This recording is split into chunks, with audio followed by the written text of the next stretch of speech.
we are going to take a look at the four players that were drafted from the University of Tennessee into the NFL this year. Now, you've got James Pierce Jr., Omar Norman-Lott, Dante Thornton Jr., and Dylan Sampson. Now, some of this is going to be kind of rating what's going on, but at the same time, I'm just going to take a look at each individual player because each one's in a different position. Uh, James Pierce, Omar Norman-Lott, I would even say Dante Thornton Jr. All three of them got in a really good position. Dylan Sampson, I don't. That man got into the worst situation that you can possibly get into. Even though he's going to be getting paid pretty decent money, a man of his caliber should not have ended up where he ended up. But the way it goes. So let's get into the Tennessee players that got drafted. Hey folks, this is Paul with Redneck Sports. I want to thank you for viewing my video, and I want to give you one thought process. There was a famous coach at the University of Tennessee by the name of General Robert Nealon. He had 6 maxims, but number 2 maxim is what everybody should apply to their life.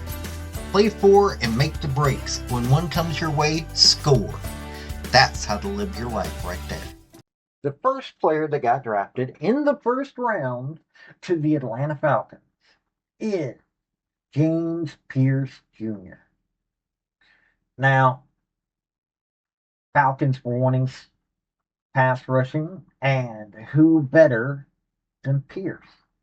I mean, this was possibly the first or second best player on the University of Tennessee's entire team.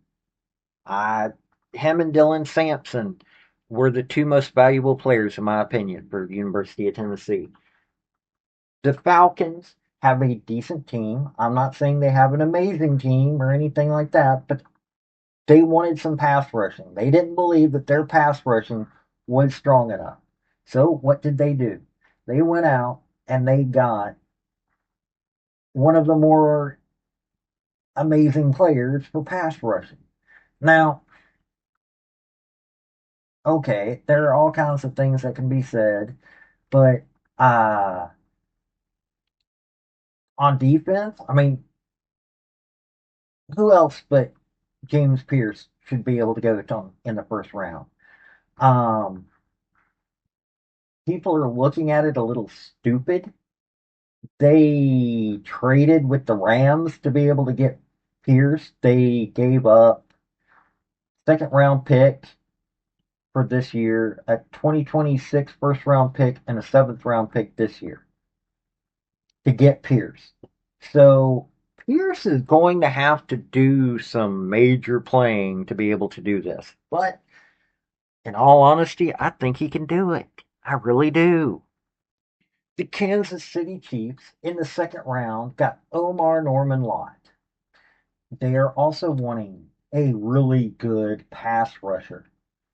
And that's what they got with Omar Norman-Lott. This is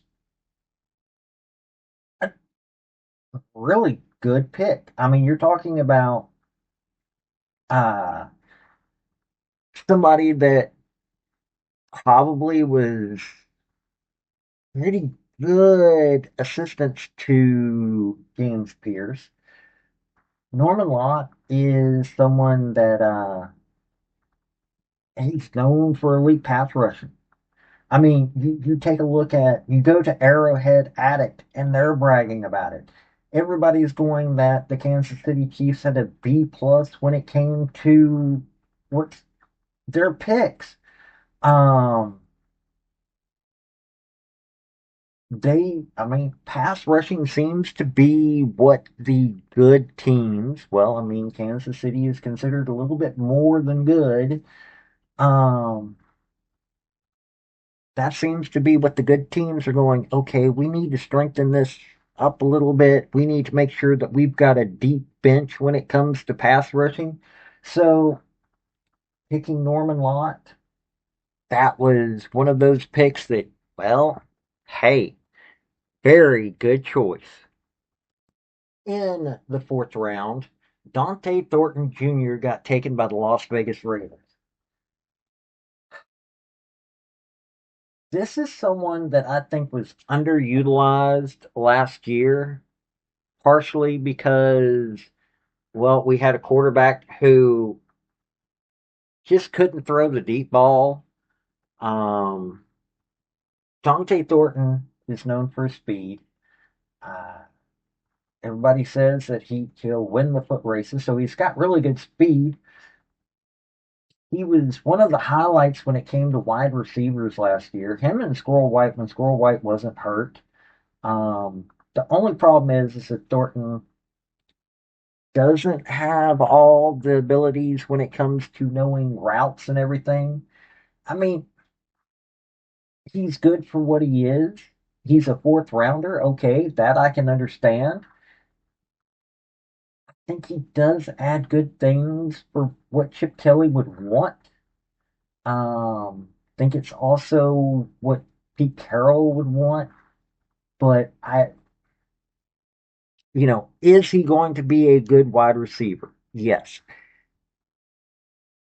I don't know if Thornton will be a Pro Bowler for a few years. I think he has that opportunity. Get If he gets put into the right offensive scheme. I think that Pete Carroll and Chip Kelly both know how to create the right kind of offensive scheme. So I think Dante Thornton right now is going to be there to learn how. I mean, he needs to become a little bit better, and I think he's going to have that opportunity. I think he's going to grow. So we'll see. I think this is a good pick, period. My biggest disappointment.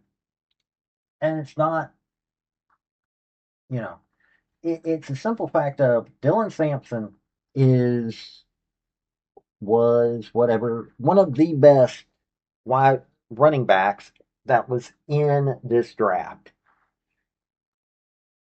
They picked some strange order in who got the running backs, but I mean Ashton Genty, okay, fine. I think he was rated a little bit more than he should have been rated, but the NFL teams don't think so. But the Cleveland Browns, come on, man. What in the world? How much bad luck does one of the best running backs that's come out of Tennessee in a long time, one of the best running backs, period. I think this Dylan Sampson, given the right opportunities in the NFL, could, as long as he stays healthy, I think that he could be a legend in the NFL. But with the Browns, I, Cleveland Browns, in my opinion, and I could be wrong, but you tell me what you think. I honestly think that I'm going to be nice. I'm going to say that the top five college football teams in the nation could beat the Cleveland Browns. I honestly think that the bottom five of the top 10 teams in college football have a pretty good shot at beating the Browns. And I would say that 11 through 15, it would be a push, and that it would be actually an interesting game with the possibility of them being able to beat them. I'm not a fan of the Browns. And Dylan Sampson, one of those, I wouldn't call him generational. That's used way too often. I would say one of the best running backs, period, out there, just got screwed over. I don't even know how else to put it. He's going on a team that has a QB room that has no rhyme or reason. Okay, they've got Shador Sanders, Dylan Gabriel, Joe Flacco, who at one time was a decent quarterback, but is too old, and I'm not even the other two I could care less about. That seriously, that's their quarterback room. Their running back room is actually somewhat decent, but they don't have anybody that can actually run the offense correctly. This is just a bad situation for Dylan Sampson. This draft was decent for University of Tennessee. I mean, James Pierce, he went exactly where he should have gone.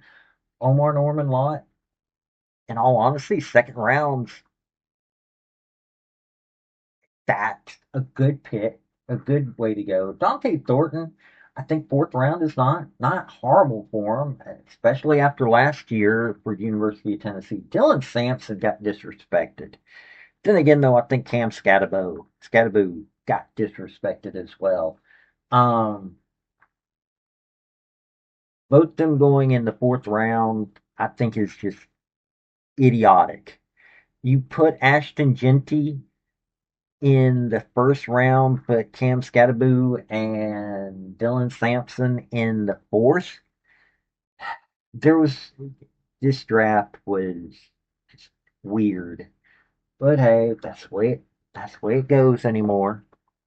I thought I'd tell y'all what was going on when it came to the draft and University of Tennessee players. So this has been Paul with Redneck Sports. Y'all have a good day now. Bye. I want to thank you for watching my video. And if you like what you saw, like, subscribe, and comment. Y'all have a good day now.